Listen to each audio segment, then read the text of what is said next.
लोग प्रोवाइड करने लगे कि हाँ ठीक है, वहाँ पे अगर आप सेव करते हो, सर्वर पे जाके सेव करते हो तो आपका डेटा काफ़ी सिक्योर होता है, सेफ होता है, और इसमें डेटा लॉस का जो प्रोबेबिलिटीज़ होती है वो बहुत कम हो जाती है।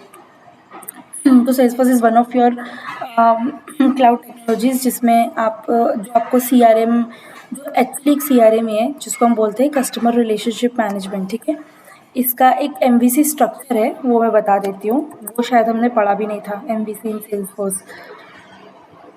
मैं मेरी स्क्रीन शेयर कर रही हूँ, बताना अगर दिखेगी तो। ठीक है, स्क्रीन विजिबल है? Yes ma'am. देखो, एमवीसी स्ट्रक्चर क्या होता है आपका, मॉडल व्यू कंट्रोलर होता है, ठीक है। मॉडल व्यू कंट्रोलर, अब कोई भी सिस्टम है ना, उसमें तीन चीज़ें होती है। पहले तो आप क्या देख सकते हो, क्या आपका बिजनेस मॉडल क्या है, और आप क्या कंट्रोल कर सकते हो, ठीक है। इसका एक फ्लो चार्ट है, वो मैं दिखाती हूँ कि कैसे इस पे ये सेल्सफोर्स पे मॉडल व्यू कंट्रोलर काम करता है। देखो, सबसे पहले यहाँ पे आता है आपका क्लाइंट, क्लाइंट सर्वर है, ठीक है। सर्वर ये एक आर्किटेक्चर है, जो जिस आर्किटेक्चर पे सेल्सफोर्स काम होता है ना, वो एमवीसी आर्किटेक्चर होता है आपका, ठीक है। यहाँ पे एक सेकेंड, वेब सर्विस कॉल, ठीक है। क्लाइंट सर्वर है आपका कोई दूसरा, ठीक है। और अब बीच में मतलब हम इंटीग्रेट, मैंने बताया था कि हम इंटीग्रेट करते हैं जब भी हमको किसी एक्सटर्नल सिस्टम से कम्युनिकेट करना होता है तब, ठीक है। ये है आपका दूसरा एप्लीकेशन या फिर दूसरा साइट, जिसको हम क्लाइंट सर्वर बोलेंगे, जिससे हमको कम्युनिकेट करना है। Just a minute, give me 1 minute, okay. Shiv क्या कर रहा है? हाँ, चावल बना रहा है। चावल दिन में खा लेंगे, मैं पोहे बना दूंगी। शुगर कम डाल देना, बस मेरी क्लास खत्म करके मैं आती हूँ, फिर मैं चाय बना दूँगी। हेलो, देखो अब ये जो है ये आपका क्लाइंट सर्वर है। यहाँ पे हमने क्या पढ़ा था, जब भी हम सेल्सफोर्स में हम इंटीग्रेट करते हैं, मतलब हम किसी एक्सटर्नल सिस्टम से उसको कनेक्ट कर रहे हैं, राइट। एक्सटर्नल सिस्टम से हम उसको इंटीग्रेट कर रहे हैं।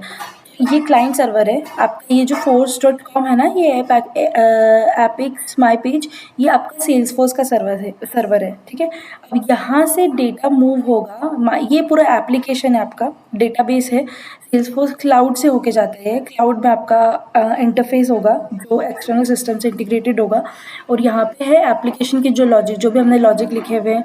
Database is a important thing, क्योंकि जो सारा डेटा हमको बार बार सेल्सफोर्स से कम्युनिकेट करने की क्यों कोशिश करने की ज़रूरत पड़ती है, क्योंकि डेटाबेस में आपका डेटा स्टोर्ड है।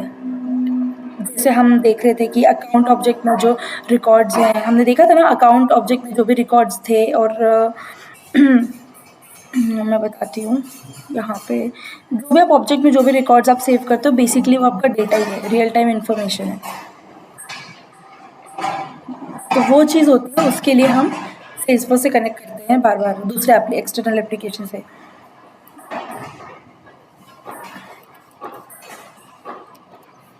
ठीक है।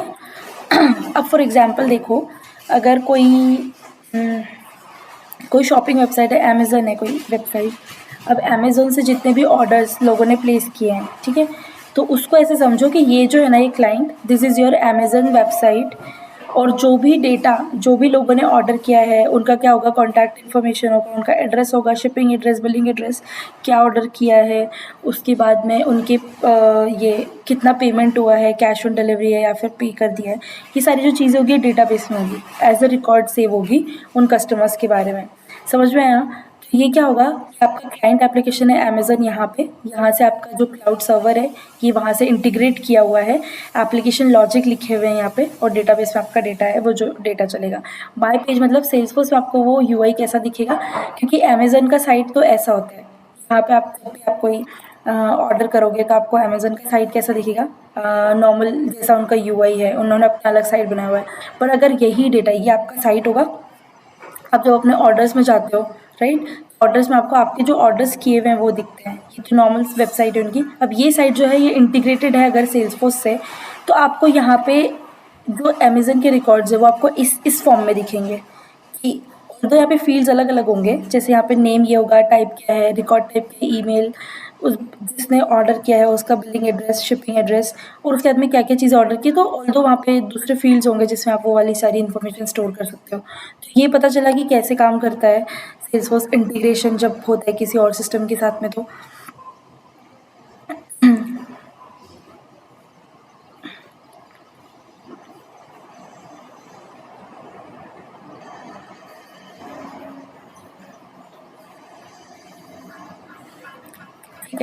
हम पढ़ रहे थे मॉडल व्यू कंट्रोलर वाला आर्किटेक्चर। देखो ये इसमें अच्छे से बताया हुआ है। देखो ये है, ये आर्किटेक्चर क्या है, कोई यूज़र है, ठीक है, उसने उसको कोई क्या करना है, पेज व्यू कर रहा है वो, या फिर कोई भी वेबसाइट एक्सेस कर रहा है, ठीक है। अब यूआई पे हम लोग जैसे I am just operating this website, तो मैं क्या कर रही हूँ, I am a user and I am using this website, तो मैं यूज़र हूँ और ये मेरा पेज है जिसको मैं देख रही हूँ, ठीक है। तो ये यहाँ पे यूआई, अब मैं कोई भी क्लिक करूँगी इस पेज पे, कोई भी मेरा एक लिंक ओपन होगा, राइट, वो क्या होगा, यूआई इवेंट होते हैं वो आपके। यूआई इवेंट क्या होता है, इवेंट मतलब कुछ किसी भी चीज़ का होना इज़ योर इवेंट। आपको एक क्लिक भी कर रहे हो, दैट इज़ योर इवेंट, ठीक है। तो इवेंट, यूआई इवेंट कब होंगे, जब मैं इस पेज पे कोई लिंक पे मैंने क्लिक किया और वो क्या करेगा, ओपन करेगा नया पेज, तो that is your event, one event has happened that time, ठीक है। उसको बोलेंगे यूआई इवेंट। अब यहाँ से ही जाएगा कंट्रोलर पे। अब जब हमने क्लिक किया तो ये क्या करेगा, ये सारे सिग्नल्स, बैकएंड में बहुत सारे प्रोसेस होते हैं। जब हम इसको क्लिक करेंगे तो यहाँ पे कोई गूगल लिंक है जो नया पेज ओपन करेगी, ठीक है, वो काम होता है कंट्रोलर का। कंट्रोलर कंट्रोल करता है जहाँ पे जो भी आपके नेविगेशंस होते हैं, कौन सा क्या टाइम ओपन होना चाहिए, तो यूआई इवेंट्स आपका कंट्रोलर पे जाएगा। उसके बाद में अब कोई नया एपीआई है, अब मैंने यहाँ पे कोई मिड एपीआई होते हैं, जैसे ये सीधे ज़रूरी नहीं कि जहाँ पे मैंने क्लिक किया वो सीधे सेल्सफोर्स की वो ओपन करे, हो सकता है कि कोई थर्ड पार्टी एप्लीकेशन बीच में है जहाँ से हमारा डेटा होके जाएगा, कंट्रोल होके जाएगा, और उसके बाद में वो एप्लीकेशन, सेल्सफोर्स एप्लीकेशन ओपन करेगा। देखो कंट्रोलर से गया, उसके बाद में थर्ड पार्टी एपीआईज पे हो सकता है बीच में होंगे, तो वो थर्ड पार्टी एपीआई से होके जाएंगे। ये होता है आपका क्लाउड में, क्लाउड से होके हुए जाएगा, ऐसा कोई लोकल पे नहीं होता है, क्योंकि हम एक्सटर्नल सिस्टम से कम्युनिकेट कर रहे हैं, राइट। अब उसके बाद में फाइल स्टोरेज, तो दिस इज़ योर डेटाबेस। अब उसके बाद में जाएगा सेल्सफोर्स का जो डेटा है, जो भी स्टोर्ड है, मतलब ये बेसिक स्ट्रक्चर है, तो आपको कोई भी यहाँ पे हो सकता है सिस्टम, ठीक है। तो उसके बाद में आपका जो डेटा स्टोर्ड है वहाँ से जाएगा। तो हमने क्या किया, जो भी डेटा स्टोर्ड था उससे हमने एक्सेस कर लिया, वो डेटा हमको मिल जाएगा।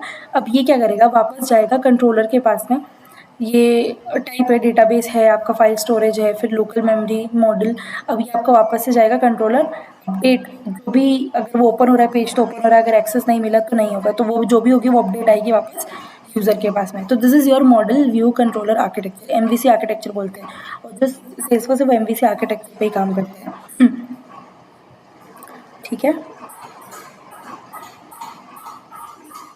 इसके एडवांटेजेस देख लेते हैं कि जो मॉडल व्यू आर्किटेक्चर है उसके एडवांटेजेस क्या क्या हैं। तो ये सारे होते हैं, देखो डेवलपमेंट प्रोसेस फास्ट हो जाता है। डेवलपमेंट प्रोसेस फास्ट कैसे होता है, इसमें आपको सर्वर के ज़्यादा ट्रिप्स नहीं लगते, ठीक है। आप जब किसी लिंक पे क्लिक कर रहे हो तो वो सर्वर एक ही ट्रिप में, एक ट्रिप मतलब एक ही राउंड में एक बार क्लिक कर रहे हो, वो एक वे में, एक डायरेक्ट वे में वो क्या करेगा, आपका डेटा एक्सेस करके देगा। That is why your development is faster in this architecture.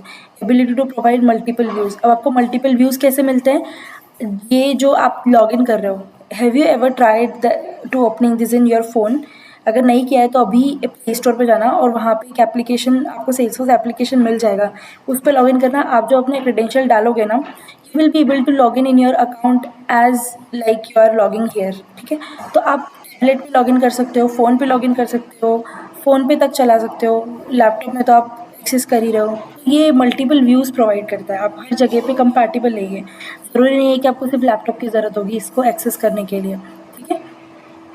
अब support for asynchronous technique. Asynchronous का मतलब क्या होता है, पहले ये समझते हैं। सिंक्रोनस क्या है, जब सारी चीज़ें एक साथ हो रही है, सारे ऑपरेशंस एक साथ परफॉर्म हो रहे हैं, मतलब वो क्या है, सिंक्रोनस है, साइमल्टेनियसली हो रहे हैं, राइट। एसिंक्रोनस क्या होता है कि एक सिंगल थ्रेड में चल रहे हैं, वो जो ऑपरेशंस है ना आपके, वो एक सेपरेट थ्रेड में चल रहे हैं, रिस्पेक्टिव ऑफ उसके साथ में कौन कौन से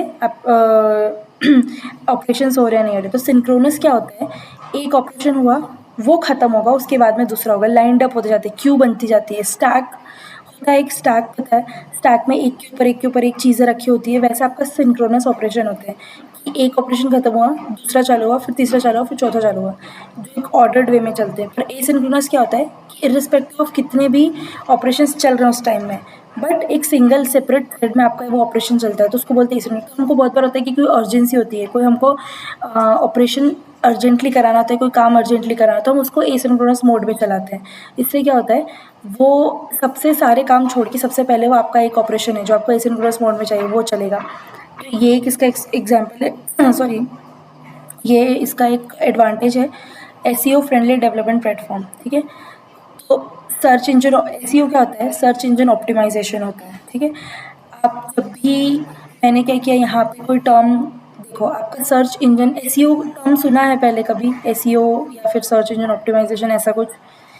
ये देखो, मैंने यहाँ पे अभी एक डाली एमवीसी, ठीक है। तो एमवीसी जब मैं ओपन करूँगी तो यहाँ पे बहुत सारे लिंक्स ओपन हो जाएंगे। Late me just click on it. देखो इतने सारे यहाँ पे सारी चीज़ें आने लगी। गूगल को कैसे पता चलता है कि क्या चीज़ें पहले दिखाना है, क्या चीज़ें बाद में दिखाना है? यही होता है आपका सर्च इंजन ऑप्टिमाइजेशन, जिसमें सबसे ज़्यादा जिस मैंने टर्म डाली, तो जो सबसे ज़्यादा टर्म जिस लिंक में सबसे ज़्यादा यूज़ हो रही है, जहाँ पे भी ये अवेलेबल है, तो गूगल क्या करेगा? सबसे पहले मुझे वो वाला लिंक उठा के ला के देगा।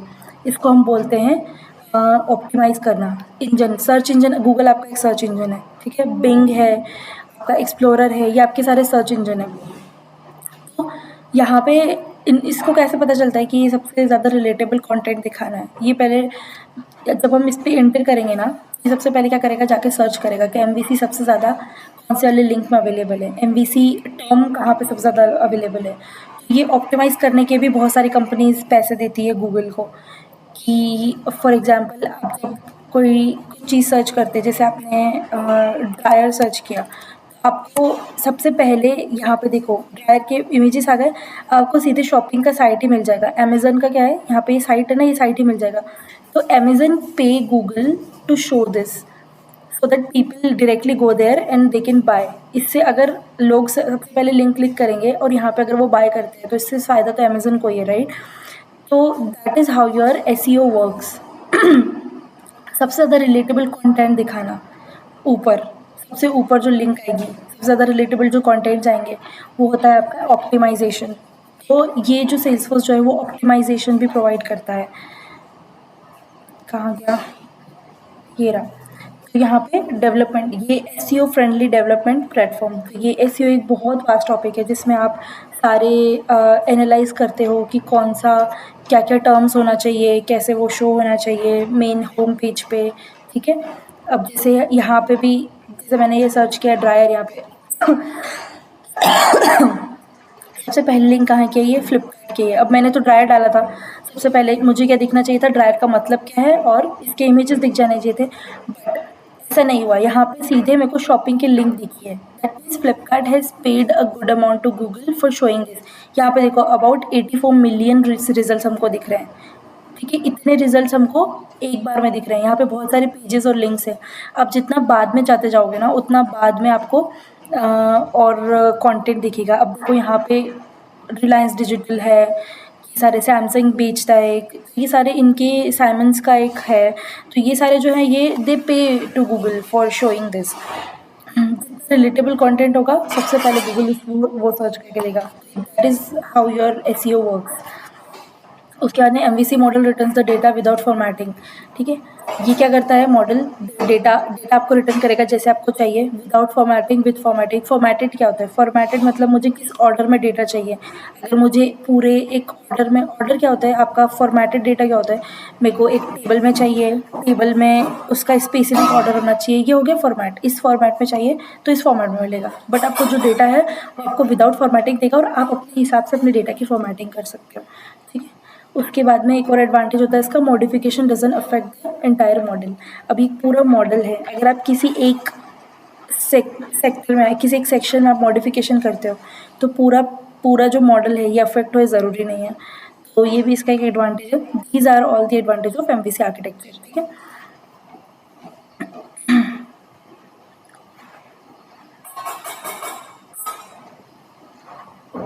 ये देखो, जैसे डेवलपर है, कोई यूज़र है वो क्या कर रहा है? इंटरनेट, ऑफ कोर्स इंटरनेट की ज़रूरत पड़ेगी whenever you are working in any cloud technology. तो यहाँ पे क्या किया? Page definition errors. तो सबसे पहले इसने क्या किया? इंटरनेट एक्सेस किया। पेज कंपाइलर, हम जब एप्लीकेशन की बात करते हैं, जब हम डेटा एक्सेस करते हैं, तो एप्लीकेशन सर्वर पे हो जाता है, सर्वर पे जाएगा, उसके बाद में आपका सर्च करेगा जो भी डेटा जहाँ पे है, वो क्या करता है? पेज कंपाइल करता है। कंपाइल करना मतलब एक करके चेक करना, जो भी डेटा हमको चाहिए वो एक करके चेक करेगा कि कहाँ पे वो डेटा स्टोर्ड है, ठीक है। रेपोजिटरी, मेटा डेटा रेपोजिटरी क्या होता है? एक होता है डेटा जो आपका डेटा स्टोर्ड है, और एक होता है मेटा डेटा। मेटा डेटा क्या होता है? Data about your data. तो मेटा डेटा में क्या होगा, एड्रेस सेव होगा आपके डेटा का। जैसे कि if you are going to someone's place, right, अगर आप जा रहे हो आपको एड्रेस नहीं पता है, आपको एड्रेस पता है उसके उस पर्सन के रिलेटिव का, what you will do is you will ask to that relative कि ये जिसको हम ढूंढ रहे हैं वो कहाँ है। तो वो क्या करेगा, आपको घर का एड्रेस बताएगा, राइट, वो कि दिस पर्सन लिव्स देयर। वो जो रिलेटिव है वो आपको बता रहा है कि ठीक है 10 नंबर के घर में चल जाओ, वहाँ पर आपको मिल जाएगा। तो that is called your Meta data. It's a data about your data. तो मेटा डेटा रिपोजिटरी है, जो भी वो एक्सेस करेगा। फिर उसके बाद में पेज रेंडरर है, तो पेज रेंडरर मतलब जो पेज शो करवाता है उसको बोलेंगे हम पेज रेंडरर। और फिर HTML है, तो आपका डेवलपमेंट यूज़र को अल्टीमेटली जो HTML रिजल्ट मतलब जो साइट है जैसे वो दिखना चाहिए वैसे आपको साइट शो हो जाएगी। ठीक है, आया समझ में? MVC आर्किटेक्चर समझ में आया, उसके एडवांटेज समझ में आया, कैसा आर्किटेक्चर काम करेगा? Yes yes. ठीक है,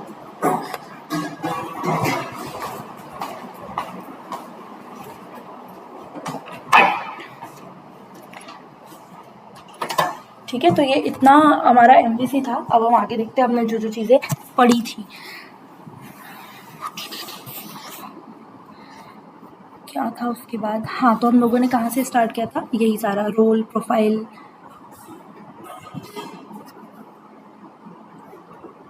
ऑब्जेक्ट देखे थे हमने। ऑब्जेक्ट तो देखो सबसे पहली चीज़ होती है आपकी ऑब्जेक्ट, जो होता है सेट ऑफ फील्ड्स होते हैं। ऑब्जेक्ट क्या होता है आपका? सेट ऑफ फील्ड्स, जिसमें सारे फील्ड में आपका डिफरेंट डिफरेंट टाइप का डेटा टाइप होता। डेटा टाइप का कलेक्शन है बेसिकली एक ऑब्जेक्ट। ठीक है, हम लोगों ने सारे फील्ड्स क्रिएट किए थे। फील्ड्स होते हैं आपके जो भी आप एक स्पेसिफिक टाइप की इन्फॉर्मेशन सेव कर रहे हो कहीं पे किसी जगह पे, और वहाँ पे आपको आपने उसको डिफाइन किया हुआ है कि इतने कैरेक्टर्स यहाँ पे आएंगे, इसकी कैपेसिटी इतनी है, तो वो होता है आपके फील्ड। अब आपके होते हैं सैंड बॉक्सेस। तो मैंने बताया था, देखो ये जो है ये आपका डेवलपर सैंड बॉक्स है। जो भी हमने अकाउंट क्रिएट किया है ना, ये आपका डेवलपर सैंड बॉक्स है। इसका एक्सेस ये हर कोई एक्सेस कर सकता है, हर कोई अपना अकाउंट बना सकता है। बट जब हम कंपनीज में काम करते हैं तो सैंडबॉक्सेस के टाइप वैरी करते हैं। एक सैंडबॉक्स की लिमिट होती है कि इस लिमिट तक आप इतना डेटा उसमें स्टोर कर सकते हो। तो आपके पास प्रोफेशनल सैंडबॉक्स होता है, लाइसेंस होते हैं बेसिकली। सैंडबॉक्स के टाइप जो है वो बेसिकली लाइसेंस ही है। 4 टाइप के आपके सैंडबॉक्सेस होते हैं।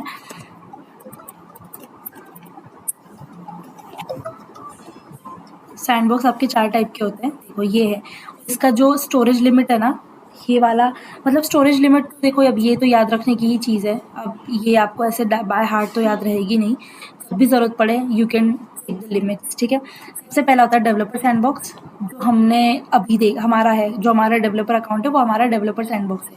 ठीक है, इसका रिफ्रेश इंटरवल होता है 1 डे का, मतलब ये हर एक दिन में रिफ्रेश होता है। एंड योर स्टोरेज लिमिट क्या होगी इसकी? Data storage 200 MB file storage, 200 MB तक ये डेटा स्टोर करके रख सकते हैं दिस सैंडबॉक्स। आपका दूसरा होता है developer pro sandbox. Developer pro sandbox का भी सेम 1 डे का रिफ्रेश इंटरवल है, पर डेटा स्टोरेज जो है वो 1 GB होता है। स्टोरेज 1 GB तक ये डेटा स्टोर कर सकता है, इतना डेटा हम सैंडबॉक्स में सेव कर सकते हैं। ये है पार्शियल कॉपी। तीसरा होता है हमारा पार्शियल कॉपी, इसका रिफ्रेश इंटरवल होता है 5 डेज़ का। अब इसके अंदर आप, और इसकी लिमिट बढ़ गई है, इसके अंदर आप 5 GB तक डेटा स्टोर कर सकते हो, है ना। Same is production org. Production org में बेसिकली फुल टाइप, या तो हम फुल टाइप यूज़ करते हैं, फिर पार्शियल कॉपी सैंडबॉक्स यूज़ करते हैं। प्रोडक्शन जब हम एज ए प्रोडक्शन जब हम काम करते हैं तो इसमें 5 GB तक आप अपना डेटा स्टोर कर सकते हो। अब क्या होगा, जैसे ही 5 GB फुल हो जाएगा उसके बाद हम क्या करते हैं, रिफ्रेश करते हैं हमारे प्रोडक्शन वाले सैंडबॉक्स को, ताकि जो नया डेटा है वो आपके आने की स्पेस रहे। ठीक है, और फुल सैंडबॉक्स होता है, ये चौथा टाइप का फुल सैंडबॉक्स है। फुल सैंडबॉक्स क्या होता है? 29 डेज का इसका रिफ्रेश इंटरवल है, और आपका सेम इज प्रोडक्शन और 5 GB, इसका भी स्टोर जो लिमिट है वो 5 GB होता है। तो ये होते हैं 4 टाइप के सैंडबॉक्सेस। ये वैसे ये क्वेश्चन इंटरव्यूज में पूछते हैं ज़्यादातर कि सैंडबॉक्सेस के टाइप क्या होते हैं, कौन सा सैंडबॉक्स क्यों यूज़ करना चाहिए, राइट, ये वाली सारी चीज़ें। तो just that it, you just have to remember the limits and storage, बस इतना ही पूछते हैं।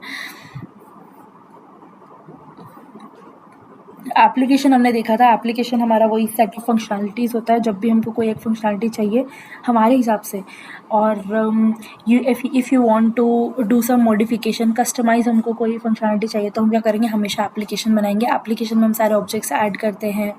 हम लोग अगर लाइटनिंग पेज को हमको जैसे डिज़ाइन करना है, हम वैसे उस लाइटनिंग पेज को डिज़ाइन करके रखते हैं। दैट इज़ योर एप्लीकेशन, ठीक है। टाइप्स ऑफ क्लाउड भी हमने देखे थे। टाइप्स ऑफ क्लाउड में अभी हम सर्विस क्लाउड पे काम कर रहे हैं, okay. Types of cloud in Salesforce, बहुत सारे क्लाउड है एक्चुअली सेल्सफोर्स में, आप जितना एक्सप्लोर करोगे उतना कम पड़ेगा। देखो, सेल्स क्लाउड है। देखो, मोस्टली जो प्रोजेक्ट्स होते हैं ना वो तो आपके सेल्स या सर्विस क्लाउड पे ही चलते हैं, ठीक है। बाकी के जो क्लाउड्स हैं वो अलग अलग फंक्शनैलिटी आपको देंगे। इसमें आई थिंक सारे क्लाउड अवेलेबल हैं। देखो ये वाले मार्केटिंग क्लाउड क्या होता है, सेल्स। हम अभी क्या कर रहे थे, सर्विस क्लाउड पे काम कर रहे थे। सर्विस क्लाउड में आपकी क्या क्या चीज़ें आएगी, वही चीज़ें जिससे आप सर्विस प्रोवाइड करोगे। सर्विस जैसे आप अकाउंट्स और कॉन्टैक्ट्स तो आपका कॉमन है, वो तो सब में ही मिलेगा, है ना। और सर्विस क्लाउड में कोई सर्विस प्रोवाइड करने के लिए जो आपके एप्लीकेशंस होते हैं, जैसे लोन है तो लोन आपका सर्विस क्लाउड का पार्ट होगा। क्यों? क्योंकि आप एक सर्विस दे रहे हो, लोन दे रहे हो मतलब किसी को कोई facility service, banking service provide कर रहे हो, राइट। तो वो आपका सर्विस क्लाउड का पार्ट हो जाता है। सेल्स क्लाउड में क्या है, जब आप कोई चीज़ बेच रहे हो तो आपका प्रोडक्ट है, कोट्स है, कोट लाइन आइटम है, अपॉर्चुनिटी है, ये सब सेल्स क्लाउड के पार्ट होते हैं। जब आप कोई चीज़ बेच रहे हो तो क्या क्या चीज़ें उसमें आती है, आप बेचोगे तो आप उसको आप रसीद दोगे, पेमेंट होगा, राइट। आप कोटेशन दोगे कि भाई ये चीज़ इस प्राइस की इतने रुपए की है, फिर वो जो सामने वाला इंसान है वो बताएगा क्या, इफ़ दे आर इंटरेस्टेड और नॉट। तो ये सारे सेल्स क्लाउड के पार्ट होते हैं। लीड्स होंगे उसमें। मार्केटिंग क्लाउड क्या होता है, मुझे क्या करना है, प्रमोशन करना है अपनी कंपनी का, तो मार्केटिंग में जो जो चीज़ें होगी वैल्यूएबल, वो आपके मार्केटिंग क्लाउड में आएगी। जैसे कि कैंपेन ऑब्जेक्ट है, अब मैं मार्केटिंग करूँगी तो मैं कैंपेन लगाऊंगी जगह जगह पे जाके। होता है ना जो फ्लैगशिप स्टोर्स होते हैं, जो जब भी कोई नया फ़ोन लॉन्च होता है, ठीक है, सिग्नेचर फ़ोन जो इसको हम बोलते हैं, जब भी कोई फ़ोन लॉन्च हुआ तो वो क्या करते हैं, कैंपेनिंग करते हैं। 5 दिन का कोई इवेंट रख दिया जहाँ पे कुछ सेमिनार्स उन्होंने करवा दिए, बहुत सारे लोगों को बुला लिया, सेलिब्रिटीज़ को बुला लिया, राइट। कोई इवेंट लॉन्च कर दिया, जैसे सनबर्न वगैरह भी होता है तो वहाँ पे भी वो अगर कोई प्रोडक्ट लॉन्च कर रहे हैं तो वो कैंपेन लगाते हैं। 4 दिन तक कैंपेन चलेगा, जो लोगों से इंटरेक्ट करेंगे। अब आपका जॉब फेयर्स होते हैं बहुत सारे, जॉब फेयर्स पता है ना, जॉब फेयर्स में आप जाते हो, वो एक तरह से आपका कैंपेन ही है। नए नए कंपनीज आते हैं वहाँ पे, जिन लोगों ने नाम भी नहीं सुना है कंपनी का, वो कंपनीज भी आते हैं। तो ऐसे ही जॉब फेयर्स में दूसरे लोग जब जाएंगे, लोगों से मिलेंगे, तो उनको पता चलता है ओके ये नाम का ऑफिस, ये नाम का कंपनी भी एग्जिस्ट करता है। तो वो जब बात करेंगे, उनका इंटरेक्शन होगा, इंटरव्यू होगा, जब वो सिलेक्ट होंगे तो ऐसे उनको एम्प्लॉयज़ मिलते हैं। This is one of the tactics of your marketing cloud. अब इसमें जो जो चीज़ें रिक्वायर्ड होगी वो आपके ऑब्जेक्ट्स मार्केटिंग क्लाउड में होंगे, वो वाली सारी फंक्शनलिटी आपको मार्केटिंग क्लाउड में मिलेगी, ठीक है। IoT क्लाउड आपका क्या होता है, ये IoT क्लाउड आपका वही क्लाउड से रिलेटेड है। IoT इंटरनेट ऑफ थिंग्स होता है।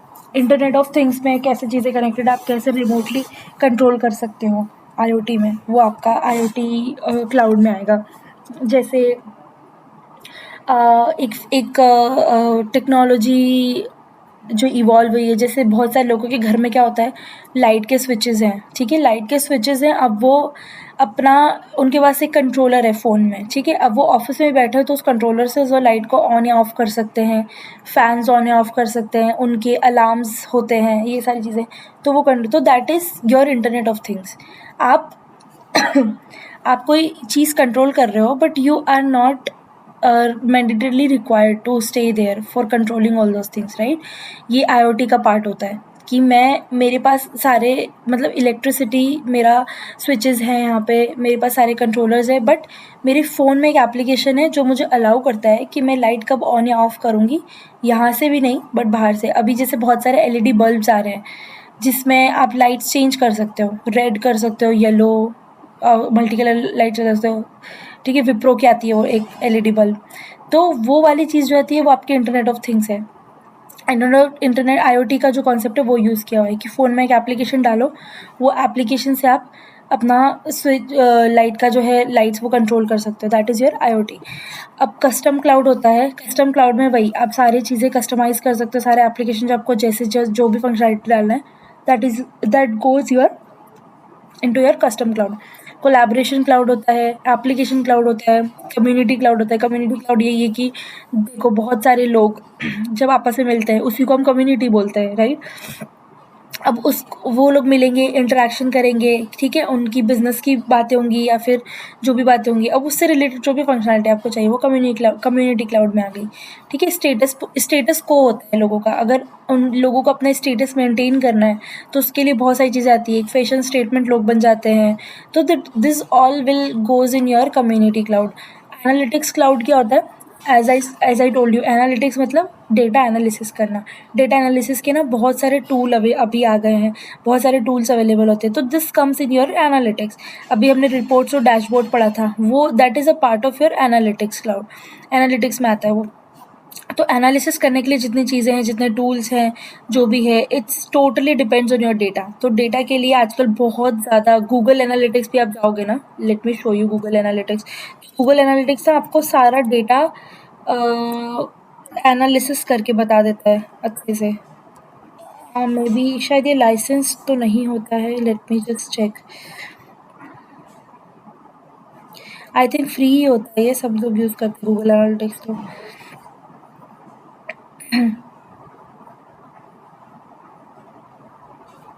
देखो ऐसा होता है गूगल एनालिटिक्स, तो ये मैं जस्ट एक एग्जांपल दे रही हूँ कि यहाँ पे आप ऐसे चीज़ें मेजर कर सकते हो। आप जब भी आप गूगल एनालिटिक्स पे कुछ चीज़ें सर्च करोगे ना, आपको पूरा एकदम ऐसे ग्राफ के फॉर्म में सारी चीज़ें आ जाएगी। हम्म,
देखो यहाँ पे दिख रहा है free form funnel exploration, path exploration, ये गूगल एनालिटिक्स है, ये टोटली फ्री है।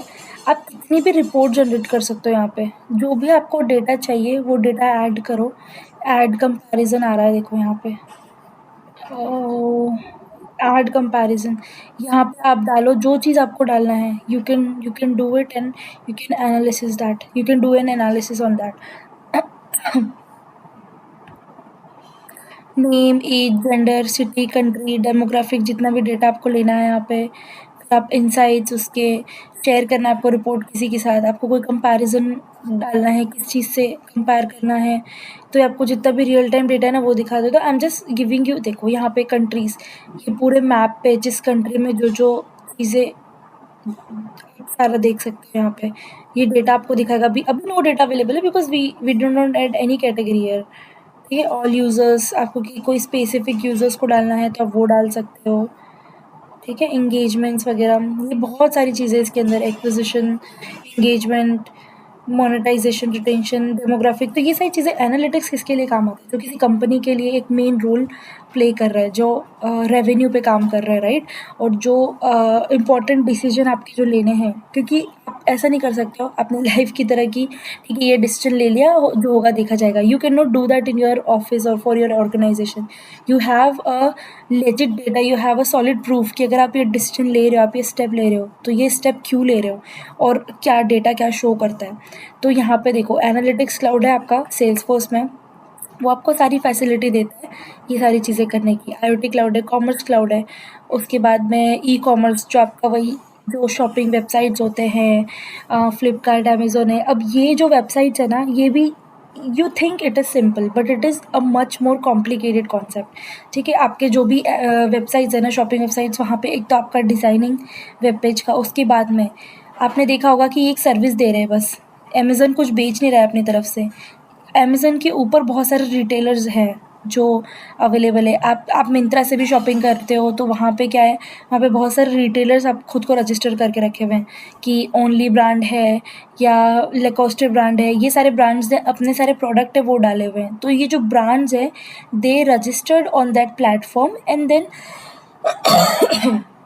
We are shopping from that platform. मतलब वो एक जो प्लेटफॉर्म है ना, वो एज ए मीडिएटर का काम कर रहा है। वो एक प्लेटफॉर्म दे रहा है आपको बस सारी चीज़ें एक साथ लेके कि आप यहाँ से सारी चीज़ सारे ऑप्शंस देख सकते हो। आपको अलग अलग कहीं जाने की ज़रूरत नहीं है, अलग अलग किसी एप्लीकेशन में सर्च करने की ज़रूरत नहीं है। तो ये जो शॉपिंग वेबसाइट्स है ये सारे, अब इनका कोई फिजिकल स्टोर भी नहीं है, ठीक है। इनकी इन्वेंटरी होगी कहीं पे, जहाँ पे एक इन्वेंटरी मतलब आपका एक घर बनाया हुआ है जहाँ पे सिर्फ ये वेयर हाउस बोल सकते हैं, जहाँ पे उन्होंने अपना ये सारा सामान रखा होगा। इनका कोई फिजिकल स्टोर नहीं है। आप ऑनलाइन ऑर्डर करो, ये सीधे वहाँ से पैकेजिंग करके आपको भेज देंगे।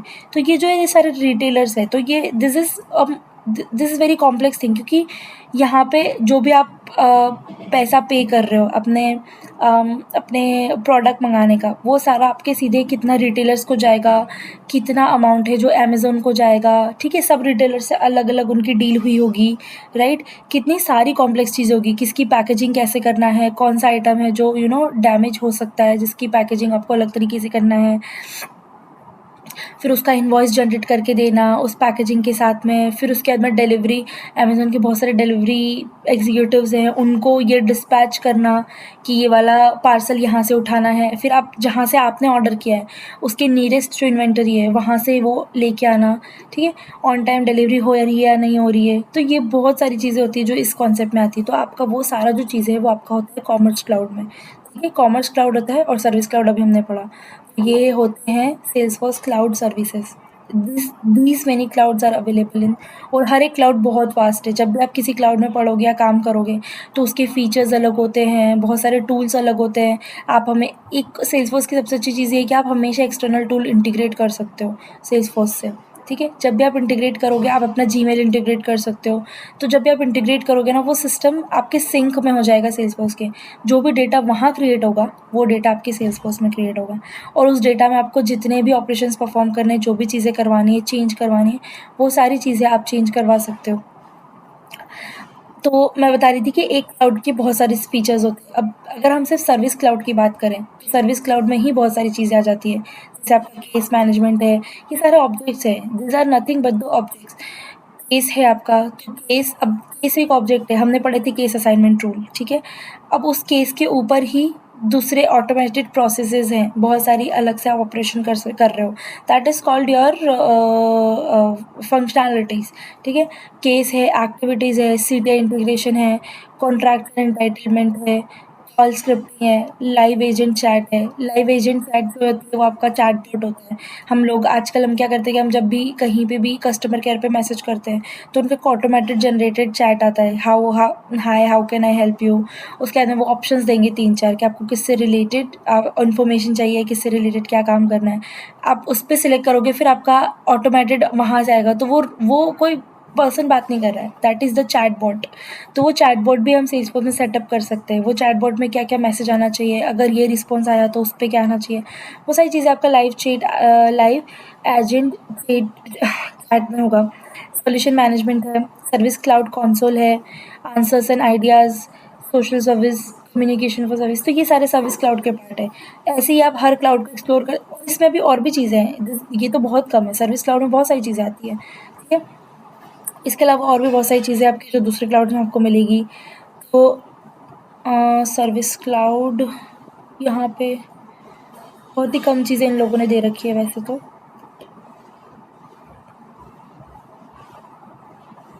ओके, तो फीचर्स दिखाएं तो okay, this was one of the things. But आप जैसे जैसे नए नए क्लाउड्स में काम करोगे आपको सारे ऑब्जेक्ट्स नहीं मिलेंगे, फंक्शनैलिटी नहीं मिलेगी, ठीक है। और उनके साथ में जो आप एक्सटर्नल एप्लीकेशन के साथ में जो इंटीग्रेट करते हो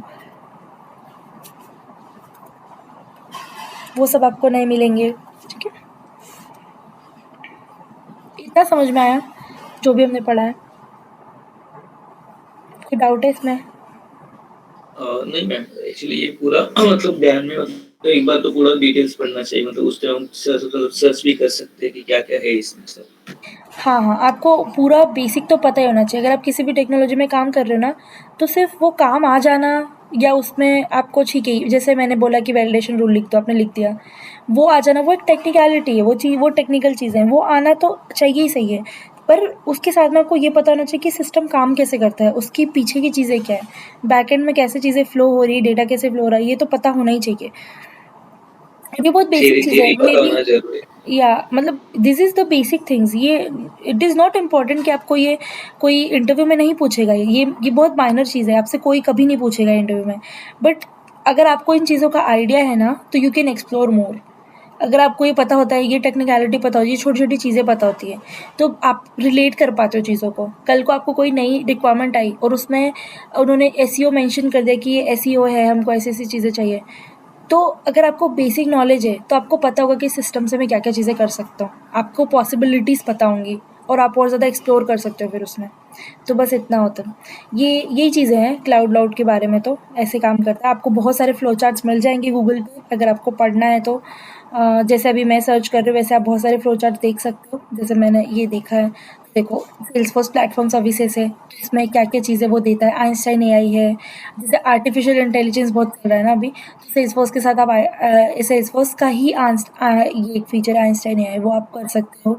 लाइटनिंग है, लाइटनिंग में मैंने तो बताया ही कि हम लोग लाइटनिंग में ही काम कर रहे हैं अभी। लाइटनिंग इनका नया वर्जन चेंज है, वो कर सकते हो। अब हेरोकू प्लेटफ़ॉर्म है। हेरोकू, ये बहुत सारे जो टूल्स हैं, वो जो सेल्सफोर्स खुद एक्वायर करती जा रही है एक्सटर्नल। अभी तक आई थिंक 40 या 50 कंपनीज़ को एक्वायर कर चुकी है सेल्सफोर्स। जैसे-जैसे कंपनी बड़ी होती जाती है, वैसे-वैसे वो दूसरी कंपनीज़ को अपने अंदर मिलाती जाती है, राइट? क्योंकि उन लोगों को बहुत प्रॉफ़िट है, तो दूसरी कंपनीज़ जो छोटी कंपनीज़ हैं, उनको सेल्सफोर्स के साथ आने में, पार्टनरशिप करने में फ़ायदा है, क्योंकि ये बहुत ज़्यादा रेवेन्यू जनरेट कर रही है। मैं देख लेती हूँ एक बार नंबर कितना है सेल्सफोर्स।